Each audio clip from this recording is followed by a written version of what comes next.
Hello. Hi. We're here. We're back. It's It's Friday, the October podcast again. 30th, 2020. For those of you that don't own a calendar or a watch or a phone or have access to the internet, How are you listening to this? Like, what's going on? I don't pretend to know these things, but if you don't know or if you're in the future, welcome back to the past. That is October The 30th, podcast today. 2020. Yeah. Right off the bat, I guess It's going to be Halloween. We'll start with just a quick little tidbit. We have officially moved from Libsyn over to Acast. We have switched platforms. What does that mean for you? Really nothing. Nothing at all, but it's just news for us. Yeah, so we are operating on a new system, and we're also putting our episodes up on YouTube. The most recent 4 are up there, and once this one's done, it should be automatically published, and if it's not, I'll just put it on there. But this one will be on there too, so you can There you go. It'll just it's very meta in that way. subscribe to us on YouTube. That would be sweet. I want to get one of those giant gold buttons. That'd be so cool. We have a gold button. That'd be Tight. They got the we are YouTube starting symbol. a cult gold button. But with all that being said, it is the day before Halloween, so we figured we might as well we did the Halloween hodgepodge hour, It's kind of I remember like that this, episode. but this one's a little bit more condensed into creepiness and creepiness Yeah. alone. It's like an extract of the spooky. Yeah, so I want to start this wicked, weird episode off. Put yourself in a mindset right now, in a very peaceful mindset. I would never do that. Just relax. Just listen to my voice for a second. Okay. The ocean, the wind, sleep, happy time. All right, are you there? All right, are you there? Yeah. You should be there at this point. Now that you're peaceful, I'm here. you know when you're peaceful, you don't really think about how creepy things can be. And I want to just take you out of this world right now. Why would you put us there? We want to talk. I want to bring up the idea of ghost ships, okay? And these are interesting to me because they're not what you think they are. When you say a ghost ship, it's not a ship that itself is a ghost or has ghosts on it necessarily. It really is just an abandoned ship that is in the ocean. What about space? I guess, yeah. And you could have ghost ships, ghost rockets. Fantastic. Well, yeah, I guess spaceship, that's fine. That's what I was thinking. But yeah, there's something, I don't know, tell me this is not just me, but there's something inherently creepy about being by the ocean and seeing a boat. And it's just like, oh, hell yeah, dude, it's a boat. This is cool. That boat just washes up, and you go on there, and either no one's on it, or everyone that is on it is dead. How often do you think people are in this situation? Hell yeah, that's creepy. That It's like I may be alone in this. Mm-hmm. No, dude, that's fucking terrifying. It's not necessarily jump at you like, oh, spooky, spooky, blah, blah, blah, It's blah, just blah. like, it's daunting. It is. It's like, a what lot the hell to happened? take in. And that isn't to take away the other ships. The Mary Celeste is supposedly extremely haunted. Never personally done a ton of research on it because, I guess I've never really been interested in haunted boats. Do you know where it hails from? The Mary Celeste? Yeah. I have no idea. I really don't. I would imagine. I know no history of some the sort Mary of Celeste. South American, maybe. I don't know. Maybe Spain. I'm not because sure. I'm gonna. That's why I made that Mitch, you're connection. here. Can you find that information for us? Get your Can phone. We need to find out where the Mary Celeste originates from. Part of Thank me you. wants to say America, but that can't be South true. America is what I was thinking, but that was just because of Celeste. I always associate with the Spanish. So maybe Spain. That's maybe fair. who knows? Now I'm They interested. were all up and down the coast. I remember I learned about that on Ghost Hunters. They were there, and The Spanish were there. No, the ghost hunters were on the boat. Oh, okay. The Spanish. the Spanish were there on Ghost Hunters. No, that was not true. Capital the Spanish. It's okay, Mitch. What do you got for us? Where does it hail from? It's not what we're talking about, but now I need to know. I actually have no idea. Oh wait. It was built in Canada. Oh, it was built in Canada. It's a okay. Canadian-born ship. Ooh. Whatever, if that means anything. We're both. I don't know. It's just a I did question. not at all think French when I heard that name. It is just a question I needed an answer to. Now that we have it, though, fuck it, because we're not talking about it. It's not. It was important. simply an example. We've wasted your time. It truly was. But if you are looking for a story about a haunted boat, then very easily you can just look up the Mary Celeste. In this particular instance, we're talking about the former, and that being, well, in this first one, it has a little bit of some spookiness to it. Actually, you know what?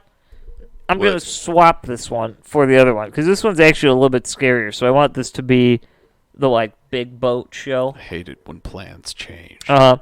No, this one definitely did change, and I kind of apologize for you. I didn't even know what your plan was to begin with. But it's okay, because I just wanted... This is a quick one. It's the Octavius. Okay. Very, very interesting. This is old, and the legend started in 1775. Okay. A whaling ship named the Herald found this boat kind of just coasting off of Greenland. Nice.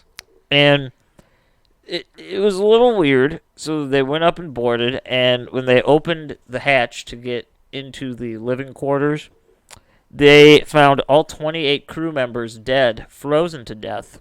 Oh, my God. And then they went into the captain's room. I don't know what it's called per se. The helm. I don't think that's right. At the helm. I think that's... Isn't the helm behind the steering wheel? I think you're right. Either way, they went to the captain's room, and there was a woman with a small child on the bed, frozen to death, and in the desk was the captain with the pen still frozen in his hand. Okay. Wow. So this is a little strange, only because why is it in Greenland? What we've learned is that, actually, you're not going to believe this. It's kind of scary.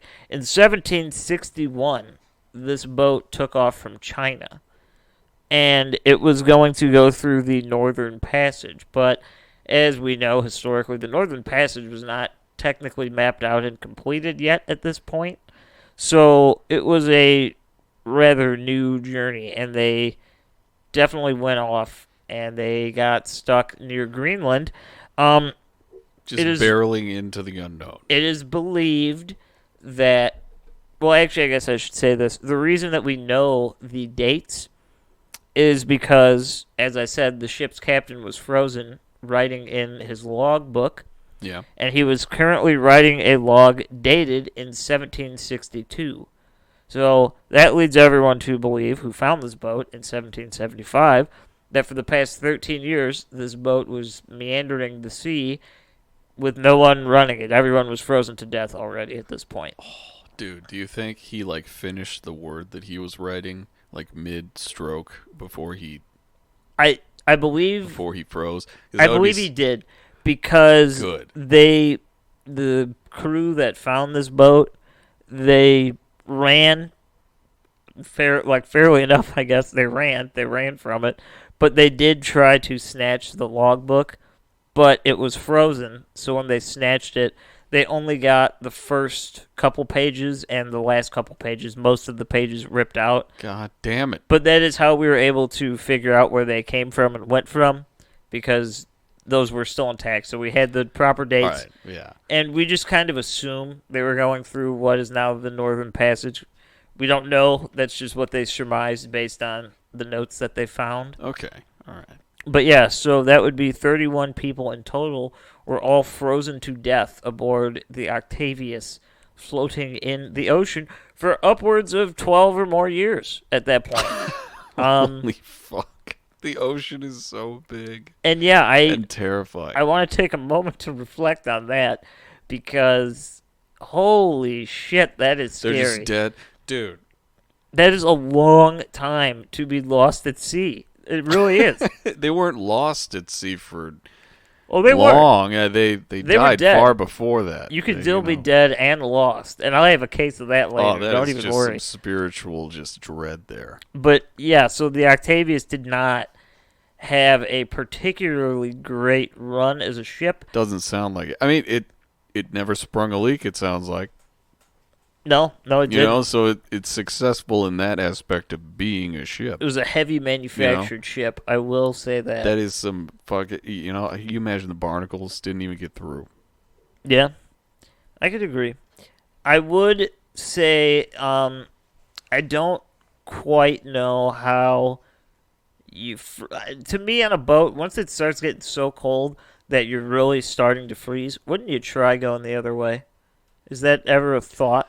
I mean, by that point, even if you successfully turn around, like flip a Yui and start going backwards, it's like, well, you're already kind of in the thick of it. Like, like temperatures don't change suddenly. You know, Yeah, I I guess guarantee you have to there fight was it out. a great amount of time that they were in that before they realized, like, oh shit, Yeah. it's only gonna get worse. Um, Maybe the winds are unfavorable. the ocean is home to some badass stories. There's something about maritime horror that is different than anything else because it's Because the unfathomable. sea is the worst thing on planet Earth, and it makes up most of it. I just am so scared of the ocean. Upon researching this, I did learn apparently one of the legends of Blackbeard is that as his ship was sinking, he was decapitated and swimming in the water around his boat Like as a chicken. it was sinking. Just a little interesting tidbit. It's just cool. What do you mean? That's all we're gonna get from that? It's just one part That's of his fucking legend. crazy. I love it.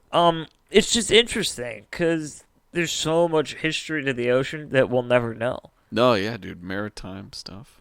Here's a perfect example of this. I apologize. I probably will butcher this name because I just don't know pronunciation well. The SS Orang Medan. Orang Medan? That sounds fine. It was a Dutch vessel and it was going through the Strait of Malacca when All these things sounds like pies. shit went wonky. Now this is a weird case. I will admit this right now. It's a weird case because dates tend to vary. There's a lot of sources that say it took place in 1941, 42, 45. It's weird. Human beings aren't as exact about dates as we used to be, I feel like. Yeah, a little bit. It's strange. But with all that being said, the story remains the same. So they're on their way. And areas that were, or not areas, ships in the area around the Orang Medan, they got a distress signal. And multiple different boats did say that they received the same distress signal. And all they heard was that all officers, including the captain, dead, lying in chart room and on bridge, probably whole crew dead. That's what it started with. And then after that, it was followed by a series of unintelligible Morse code. And then the final words heard were, I die. And I die. so the people were going to the ship to figure out what the hell happened. And they get on. And everything was, they looked normal from the outside. When they got on, everyone's dead. A bunch of people are dead. Even the dogs on the boat are dead. But what's weird about this, they're not frozen to death. None of them have open wounds, for that matter.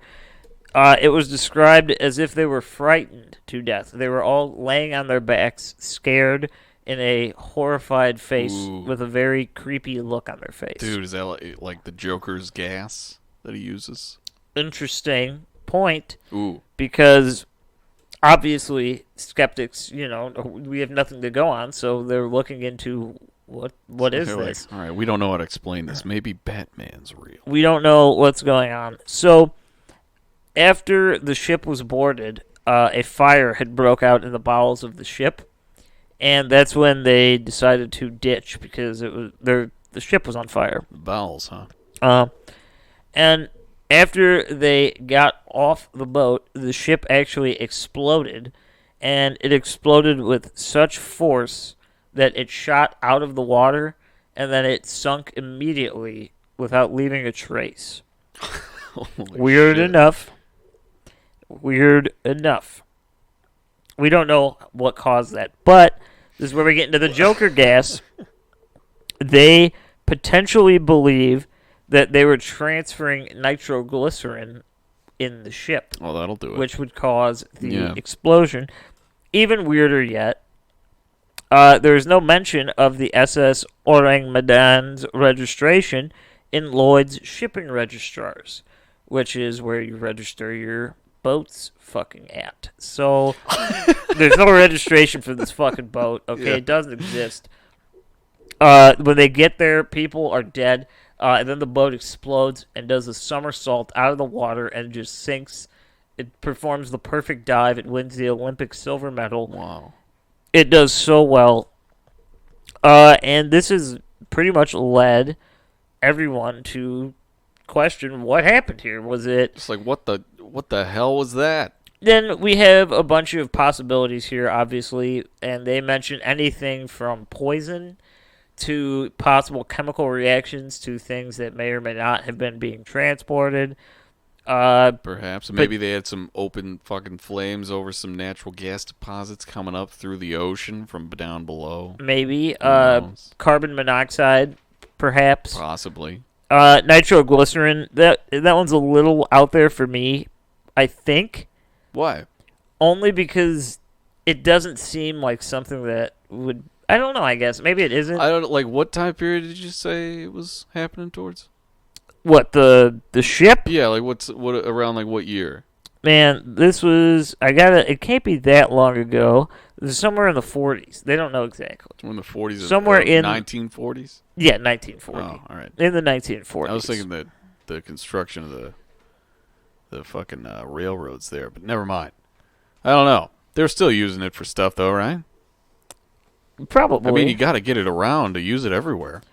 But it's just an interesting little tale. And now this leads to other examples. There are examples of individuals seeing the remnants of ships like these. Like what you were saying that they aren't usually, like maybe just like apparitions of the ships. Yeah, more images. Similar, if you've ever seen Pirates of the Caribbean, something like that, but slightly It's just less got physical. Like a green glow to it. Yeah, a lot of those are folklore, things of that nature. Hawaii, actually, when I was there a while ago, and they have a lot of stories about ghost ships. I always forget you've been to Hawaii, you fucking lucky guy. It's a nice place. Dude, Mitch was there too. You're the odd man out Has here. everyone on this show been to Hawaii but me? Well, at least right now, yeah. Fuck you Out guys. of the three of us, yeah. I went to Colorado once.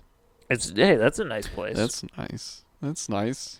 But Right? I remember hearing like a lot of like stories of that nature where people are out fishing in smaller boats, deep sea fishing, and they see large vessels or even sometimes older looking ships that wander into the picture, and they're not real. Similar to that of a ghost train. I think that was Hey Arnold. A ghost train? Wasn't that in Hey Arnold when I they had think- the ghost train? I seem to remember something like that, but I could not tell you any details. But yeah, something about this creeps me out only because put yourself in that situation. You're on a boat somewhere in the middle of the ocean. I don't want to put this in the universe, but if something terrible were to happen and everyone was dead but you, what the hell do you do? You know, what do you do? Try to go. You try to go in one direction, keep that one direction. But meanwhile, you just have terrible panic attacks. Mm-hmm. Yeah. Pretty much. I don't Run know out of water. how else to say that. Drink Now, the blood of the dead people around you just to stay hydrated, but you're puking too, so it's like you have to keep doing it. It's going to be gross. I have no idea what you're talking And then about. you still have to navigate at the same time as you're drinking all the blood. But why are you drinking the blood? Just stay hydrated. You ran out of water on this yacht full of people that are dead now in the middle of the ocean. And I'm that's why you 100% certain that blood will not hydrate you. Well, you're trying. You're trying anything. There's no liquids. If anything, urine would You already hydrate drank all you. the booze before it all happened. Whatever That would went not down. hydrate you either. Yeah, I know. It would dehydrate you, so it's all in the blood, so that's kind of dehydrating you. But if there's any chance of the blood hydrating you, it's going to happen. You're fucking mad. You have to okay? keep drinking No, the you blood are, of your dead shipmates. You're an absolute madman. But the blood will keep you younger. What is this? The satanic No, cult? that's the adrenochrome. We have to do some. I'm too busy navigating to find the adrenochrome, Okay, that's fair. but I still have to drink the blood. That's fair. So the ocean is terrifying. Like I keep saying, it's not a good place to be. It is. It's just unknown. It's the unknown. They say the fear of the unknown. It's the fucking ocean. We don't know. Yeah, It's like outer space, but it's way more reachable. the than ocean outer is space. as ambiguous as death, and that's just The way I look at it. Any person on this planet right now can get themselves to the bottom of the ocean. They will not survive, but they can get there. Space, I couldn't even tell you how to get a mile into the air Yeah. without being in a building, or an airplane or a helicopter. No other. I don't know. Yeah. Maybe a hot air balloon. Where do you find those nowadays? I don't know. That's like a specialty fucking profession. In movies, it's always like car dealerships have them. It's like They're no, like, that's just a "This is our balloon thing." No. sent to made to look like it. You know, it's I want to shift gears here. the ocean's terrible. Yeah, the ocean. It's a whole different kind of scary. The reason I bring All that that up, water and nothing to drink. I feel that the ocean gets neglected. Times like this, the day before Halloween, I'm guilty of it myself. You know, you want to see zombies, slashers, ghosts. We're gonna watch some zombies in a bit. Yeah, things of that nature. Dawn of the However, Dead.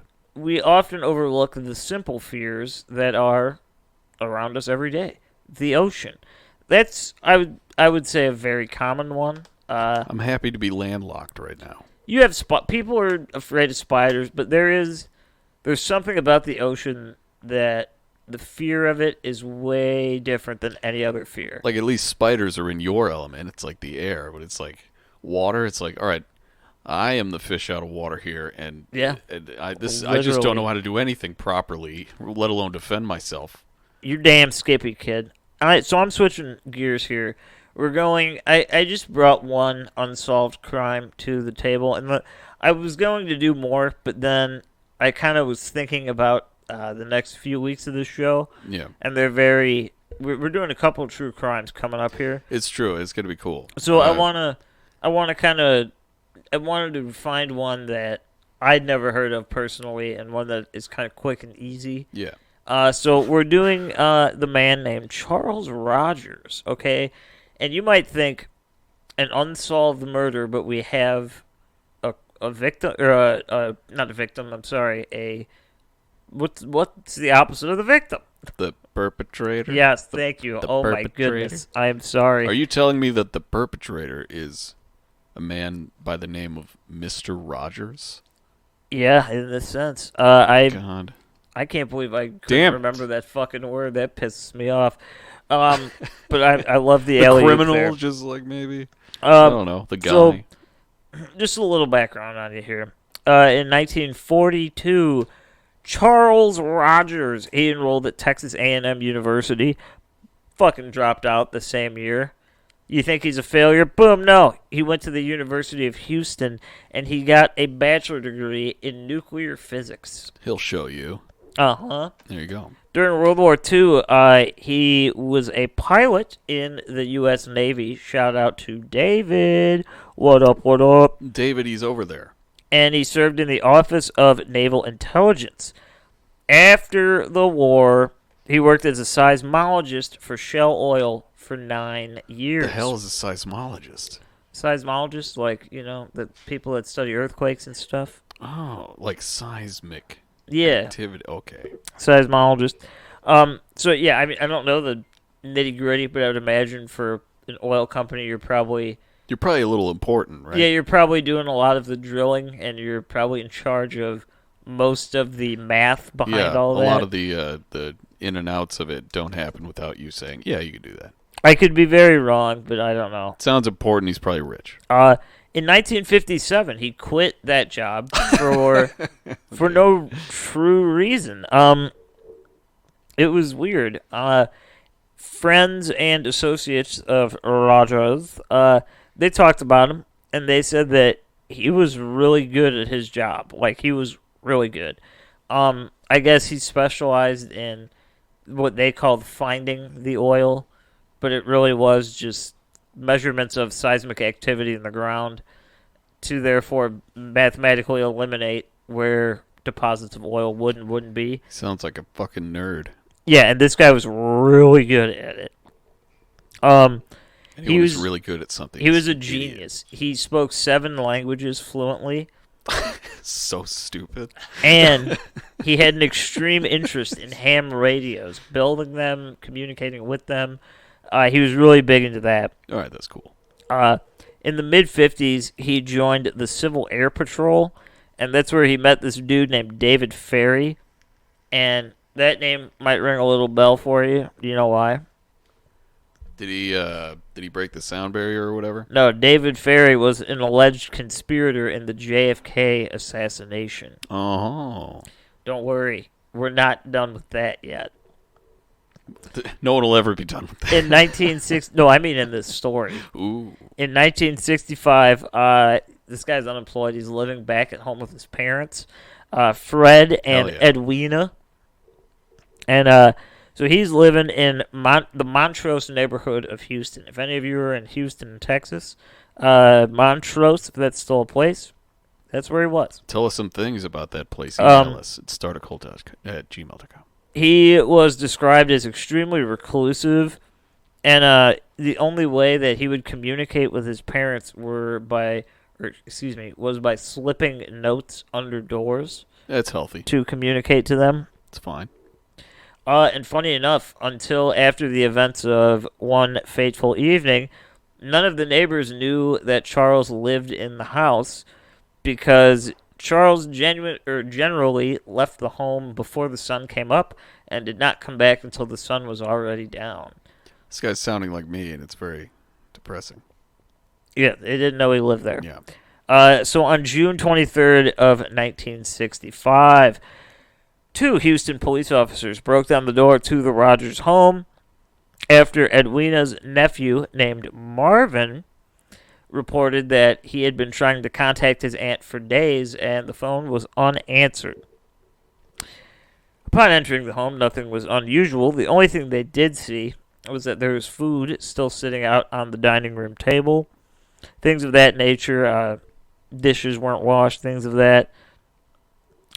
So they were kind of just scoping out. They opened one of the refrigerators, and they saw cuts of washed and unwrapped meat laying in the fridge, and they were stacked on top of each other's on the shelves in the fridge.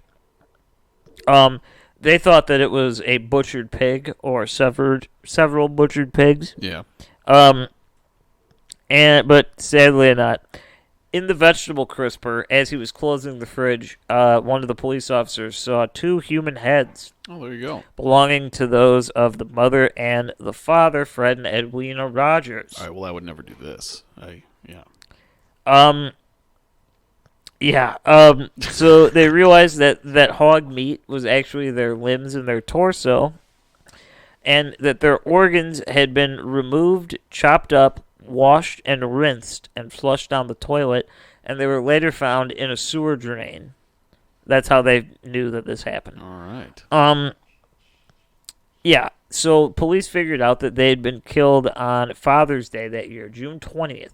So 5 days previous to them coming into the home. You're discovering it all. An autopsy on Fred showed that he was killed by several extremely heavy blows to the back of the head with a claw hammer, and his eyes had been gouged out and his genitalia removed before death. Yeah. Then Edwina had been beaten severely and then shot execution style in the face. Okay. Then when they searched more of the house, they figured out that the bodies were chopped up in the upstairs bathroom because they found traces of blood all over the bathtub. Yeah. So all of this comes together with what? Where the fuck is Charles Rogers? Where'd he go? Where is he? Well, Charles Rogers has never been found again. Since that day, no one has ever seen Charles Rogers. He could be anybody you know. But now this gets interesting because in 1992, in the book The Man on the Grassy Knoll by John R. Craig and Philip A. Rogers, no relation, I don't believe. Okay. According to the studies that they found that Charles Rogers was actually working for the CIA during the early 60s. And that he was the one who likely impersonated Lee Harvey Oswald in Mexico City, along with Charles Harrelson, who you might know as Woody Harrelson's father. He was also there. They were two of the three, the third being Chauncey Holt, of the, quote, 3 tramps that were arrested in Dealey Plaza after the assassination. And supposedly they think that they caught him, but no one ever knew. No one truly knows the identities. All of this goes on. If you get into the JFK conspiracy, which honestly we'll do at some point because it's outstanding. At this point, we kind of gotta. It is pretty much painted that the CIA was responsible for a lot of things. That's insane. Wait, so like the CIA would be responsible for his parents' death? Like he didn't do that? No. I'm talking about JFK. Yeah. JFK's what parents about the other guy were not assassinated. It was a group of the 3. No. This has nothing to do with what I'm mentioning right now. God damn it, Grant. I'm saying JFK's death, there's a lot of shady business with the CIA around his death. And supposedly, this Charles Rogers might have had CIA affiliations. There you go. They never found him. They have no idea if they actually found him. In the book from 1992, they suggest that perhaps Charles Rogers had fled to Guatemala, and other people don't believe that so much. So no one really knows. In 1975, they officially announced Charles Rogers dead because he had been missing for 10 years, and they needed to declare him dead to close his estate as his parents were dead. Jesus. So they're still currently investigating it. Individual people have claimed to have found Charles Rogers, but no one knows. Truly. I would imagine it's a lot of like independent investigators, just because. Oh, absolutely. They declared him dead so they could close it. You know, like the officials are not looking for this guy. But definitely. That is pretty crazy. But so like the guy whose parents ended up dead has like CSI or CIA affiliations. It's claimed that he had CIA affiliations. Okay. That might explain his ambiguity to all the neighbors and stuff. It's like he would leave before the morning, he would come back after night. Well, I mean, it would explain quite a bit, and maybe not the parents. Well, I guess if you want to get real about it, it could explain the parents' deaths. Maybe like some of his fellow operatives were just particularly sadistic. Oh, so that they had to do. Their boss was like, "This guy's parents got to die." They're just like, "We're going to be crazy tonight. We're going to go all out." I was thinking more real. At least to me, more realistically, it would be. This is a couple years after, so this is 2 years. JFK is still probably dominating the news at this point. At some level, no one's forgotten. Still, people haven't forgotten. Yeah. Perhaps, if this is, I'm just saying, if this is a big if this is true that he has connections to the CIA, perhaps maybe they were worried that he would spill the beans if it was true, and as a measure of making sure he didn't, his parents were killed. Obviously, making it look like him, he had kind of a shoddy past. Yeah. And you can claim, oh, he's a weirdo nut job that killed his parents and chopped him up. Yeah. It's the perfect weather for conspiracy. Maybe it was like a situation like you have to disappear. He's like, I don't want to. It's like, we're going to make you have to. Or, but what I find funny about this story, let's say you totally think that's bullshit, right? I'll buy it. Maybe it is bullshit. But then you know what the story is? The story is about a guy who worked for an oil company in the fucking 60s, quit his job, murdered his parents, and successfully disappeared into nothing. No one's ever found him again. Is that not just as crazy? Tell me how not crazy that is. Like, They're what equally other as explanation? crazy, but one is definitely more Realistic. far-fetched. You know what I'm saying? Yeah. No, I agree. I feel like it was easier to get away with murder back then. 100%. Like you could run away to anywhere and they wouldn't find you. No social media, no NSA. It's very no true. Internet. It's very true, but You want to close a bank account, just take all the money out of it, just go to a different town. you also this in the 60s. It was a lot different than it is today, but it wasn't as easy as you think. I mean, look at a character like DB Cooper, who's another full episode in and of himself. Yeah. It's impossible. It's very unlikely that a person could just disappear without something happening. Yeah. But Well, maybe it happens more often than we know, and they're that good at it. You I don't never know, know. man. You have to Definitely- accept both sides of the coin. Definitely in this day and age, I feel like it's nearly impossible. Like, absolutely impossible unless you just isolate from all people forever. Somewhere. Maybe Alaska. You know? That could work. Like, I feel like there's no way, dude. There's cameras everywhere, facial recognition. There's fucking... You can't ever jump a fucking subway, like, turnstile. Too risky. No, it That is. is fucking crazy, though. It's a very Dude, just, unique world. To disappear into the ether, I feel like someone like that probably couldn't pull that off. Let's back then. say somehow, some way you're in Texas and you want to see this area. The exact address is 1815 Driscoll Street. After the murders, it remained unsold. It was torn down in 1972, and then in the year 2000, it was turned into condos. All right, everybody go to that address and just advertise this show to everyone in there. If you can get in, maybe like tail someone as they're opening the door, and as they close it, you catch it, then go in, start knocking on people's doors. Yeah. Tell them about the show. Yeah, just let them know and tell them that we're here. We want it. We are starting a cult, so So tell them about it. the last little tidbit of information. Anyone that knows this show, or if you don't know the show, I'll tell you right now, I personally love cryptids. They are outstanding. Oh, they're great. I'm Grant, by the way. We're almost 40 minutes in. I don't know if I I'm introduced Jake. myself. Mitch is here. He's been talking a little bit. Yeah. But yeah, we are starting a cult as a show. I'm pretty sure we mentioned that to some degree. We had to at some in point. some sort of context. At one point or I another. think maybe it was in the golden emblem thing. However, I love the cryptids. Now, I will be Me honest too. with you. Cryptids are badass. As a young child, you learn, or at least I learned, about Bigfoot, Loch Ness Monster, things of that nature. Really cool. Older you get, you learn about the weirder ones. Maybe the melon heads. Interesting little spooky story. Flatwoods Monster. Nothing compares to the folklore of fucking older countries. America Oh, does shit. not have shit No. on these places. Oh, my God. We were And- just watching some shit on this. Yes, and this is an episode that could be a series because it's so expansive.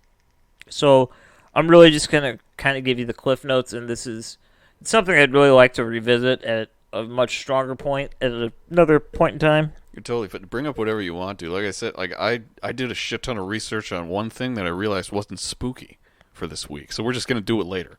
Yeah, no, It's a whole other episode that we got, dude. You can do whatever you it want. birthed us a whole new theme. Yeah, we're just that much more ahead now. It's true. But so I just want to throw out the yokai. So the yokai.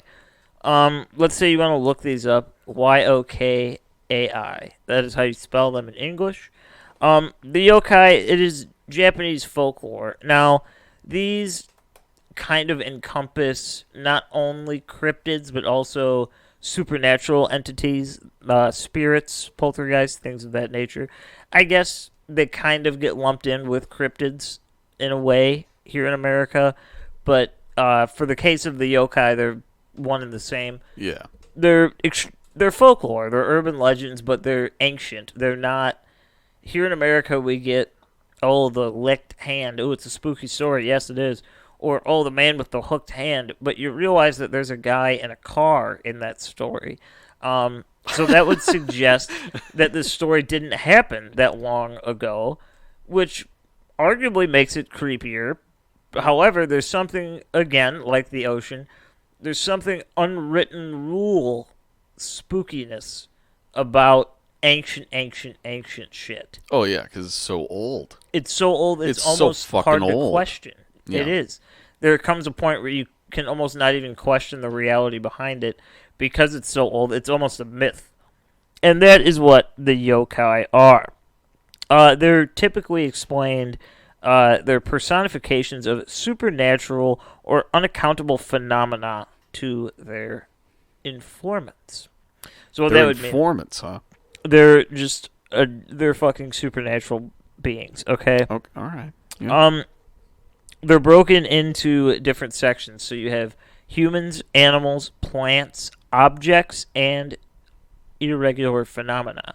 So ghosts, cryptids would be kind of human animals in that area. Plants, that's interesting because we don't get that here. Botanist horror. The Little Shop of Horrors is the closest we've ever gotten to that. Yeah, and that just has tons of music. And objects. And then it goes even further. Some of them go into structural appearances. So sometimes yokai folklore encompasses ancient buildings, like haunted buildings, perhaps. Interesting. They're kind of lumped into some of the yokai tales. It's huge. You're gonna find 1,000 different answers when you come looking at yokai. Okay. So I just wanted to give you a little bit of background on that, so we could kind of talk about some of the interesting ones. Not to say that there's ones that aren't interesting, because No, they they're all are. pretty fucking insane. But I'll cover one from each type. Okay. So we will start with the tanuki. Okay. I like the tanuki because it's kind of cute and it's fun. Anything that ends in uki is so cute. These are not evil by any nature. They're typically seen as what most people would call neutral behavior. They're the kind of jokesters, but they're never cruel. So it's supposedly a real animal that has a reputation for magic and mischief. It is also known in America as the Japanese raccoon dog. What? That sounds really offensive. It literally is a cross between a small dog, some say Pomeranian looking, with a raccoon. It's just a hybrid of those two animals. It sounds like a fox. Mm-hmm. All right. And they look kind of plump and chubby because they have thick fur. Hey, are these the raccoon dog things that have giant testicles and they can shapeshift? No. I don't know how those two details They can shapeshift. resonate together. I'll be honest with you, I don't know about giant balls, but they do shapeshift. Yeah, the so balls part is throwing me. I don't know. I could be making that up for all I know. But we got Japanese raccoon dogs. Okay, we got Alright. some cool fucking shit. Those are that. Those are that. Now we have a couple different weird. There's so many different characteristics here, so there's some generic ones. We have the Rokuro Kubi, and these are humanoids. They're human beings that are able to elongate their necks during nighttime. Oh, God. Upwards of 10 feet long. Dude, we were just looking at pictures of this. They look insane. How do you spell this? So people can look it up. The Rokuro Kubi. I'm not spelling all of these. You're not spelling it? Post a picture. We'll do that. Yeah, we can. We'll and hook maybe you I'll up on yeah, Instagram. Yeah, we'll write it in there. You got to see these things. Yeah, just do that. Then you have the Ohaguro Betari.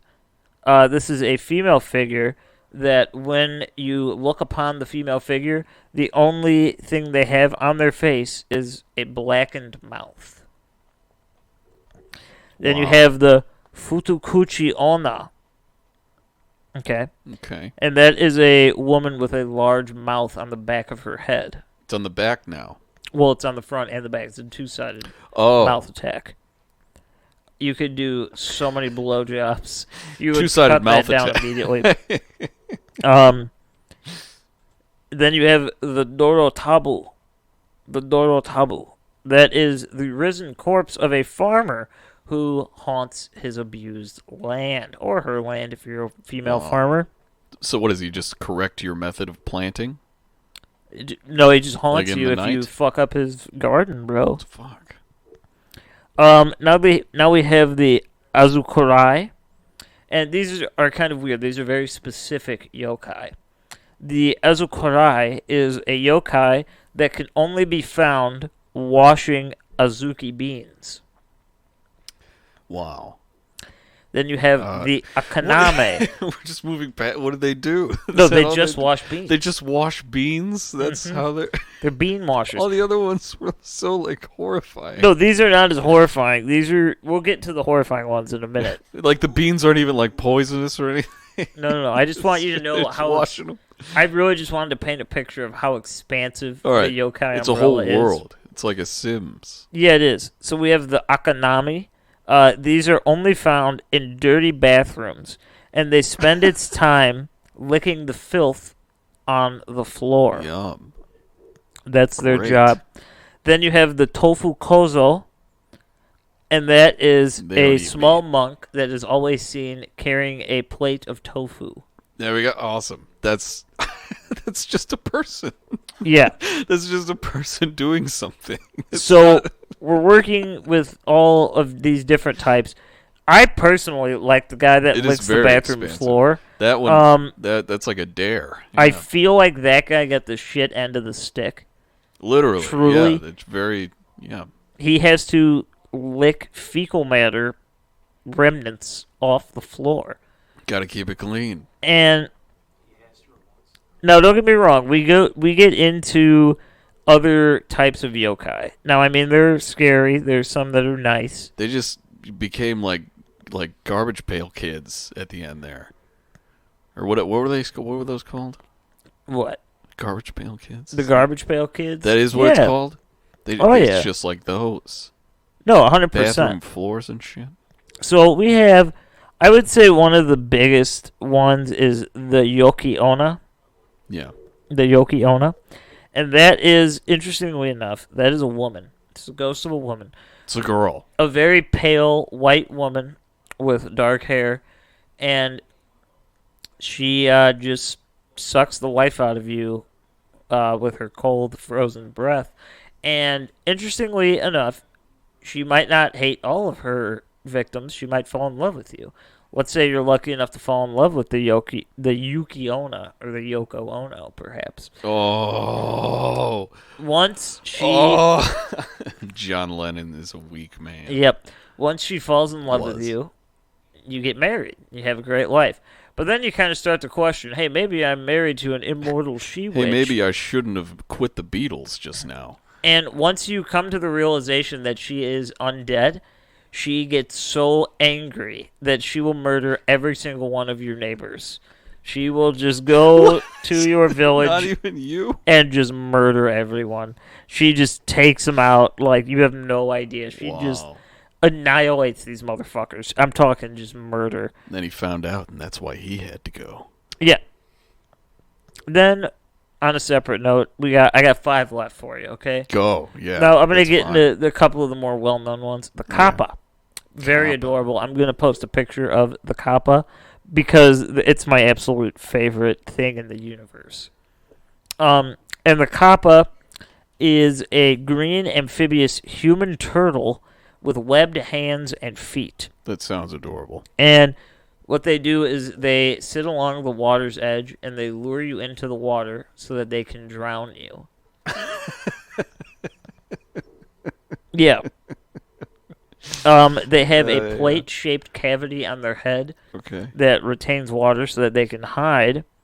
And the only What? way to get away from the Kappa you have to make them spill the water because that is what gives them their power. So the water that's sloshing around in their head, if they spill it, they can't kill you. That's even more adorable. Like dealing with them is like a fun game. Mm-hmm. That's awesome. And this is kind of why it has led a lot of people that know about the kappa and the folklore.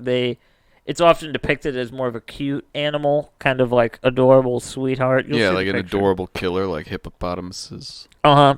And funny enough, this is where the design for Squirtle came from. No shit. Yes, That's it came awesome. from the Japanese folklore. Dude, fuck Funny yeah. enough, if you look into it, a lot of Pokemon are based off of yokai. Not necessarily their characteristics, but more their physical features. Damn, I did not know that. I'm sure Mhm. there are some Pokemon buffs out there screaming at us, but Yeah. that's awesome. Ooh, this one's scary. It's like, of course it's the yokai.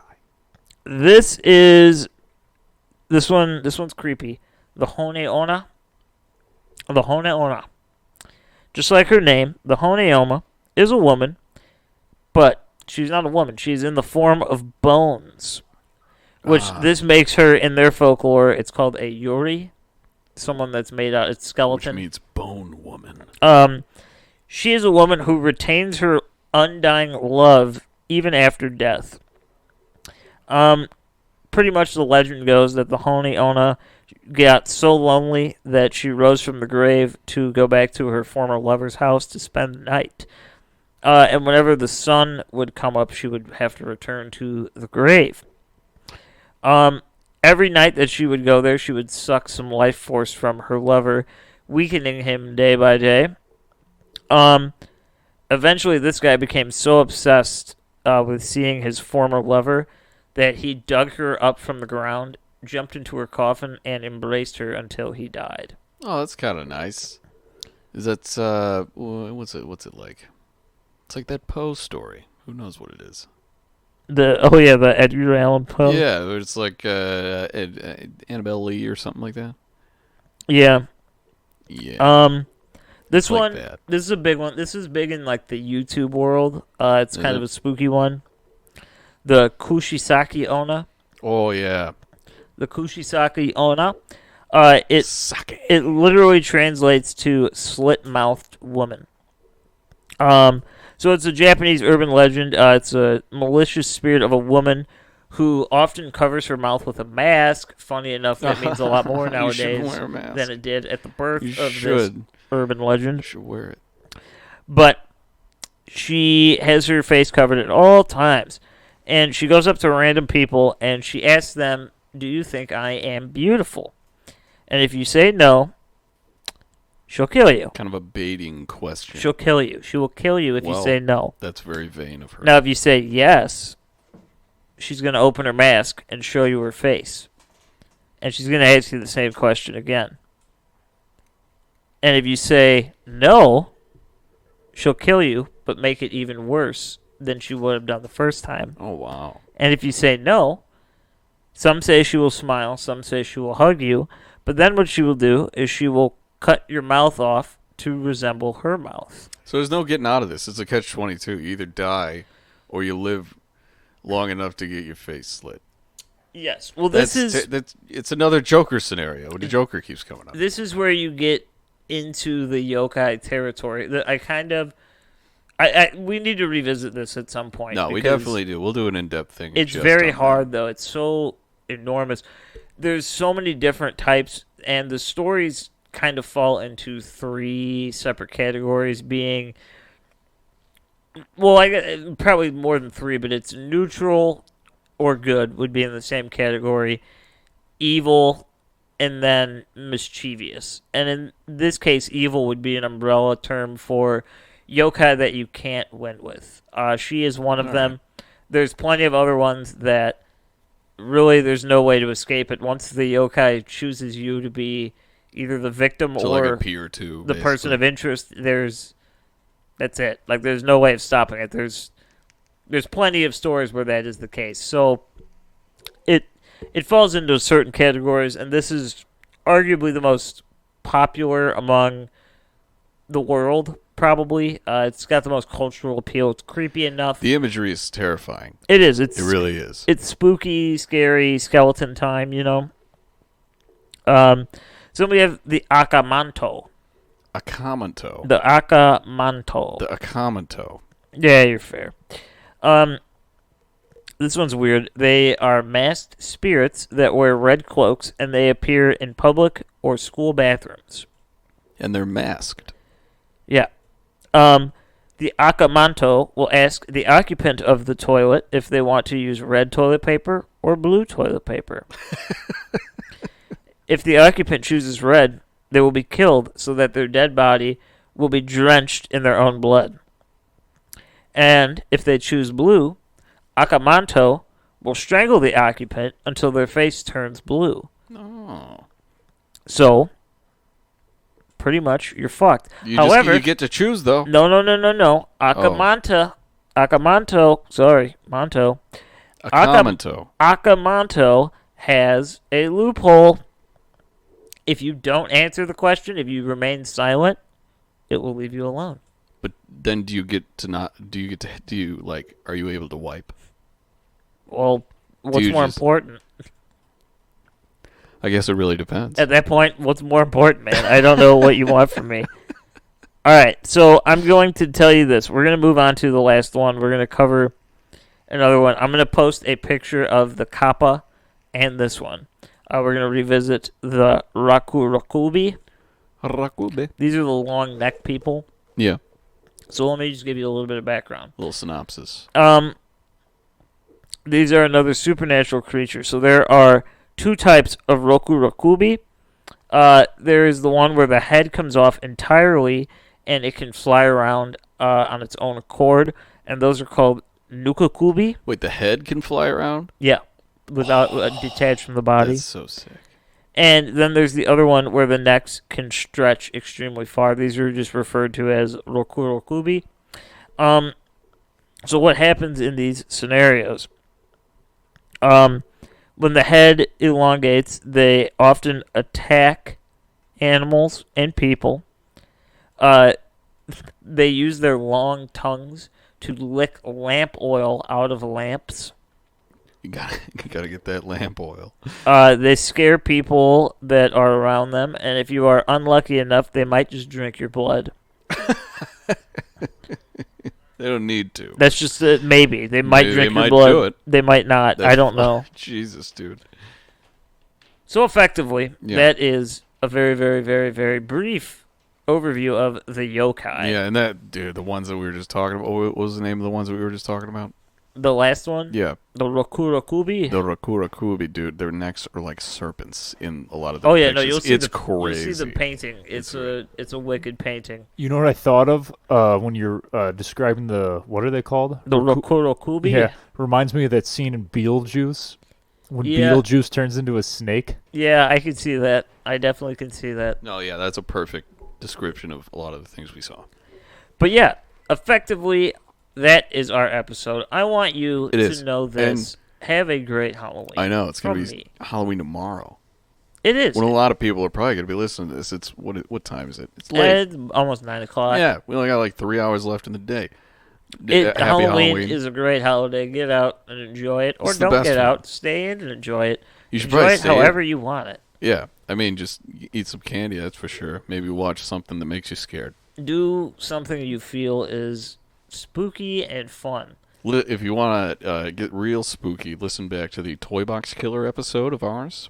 I would say the demonic possession or the Einfield. Also, that one. All of those. Toy Box. Just maybe binge those. It's not really as scary as more of just absolutely horrific. Oh yeah, it's terrifying because it happened. It's like, oh goodness, that's what it is. Oh gracious, that's what you think when you hear that. Yeah, check it out. Have a good one. Have a safe holiday. Enjoy your time. Halloween just now. And get ready for some new We Are Starting a Cult episodes. Yeah. Next Friday. It's going to be crime. Yes. Oriented. Jean-Benet Ramsey. I can say it. I don't care. I think we've said it already, haven't we? No, it was on the Patreon, I believe, wasn't it? They're blending.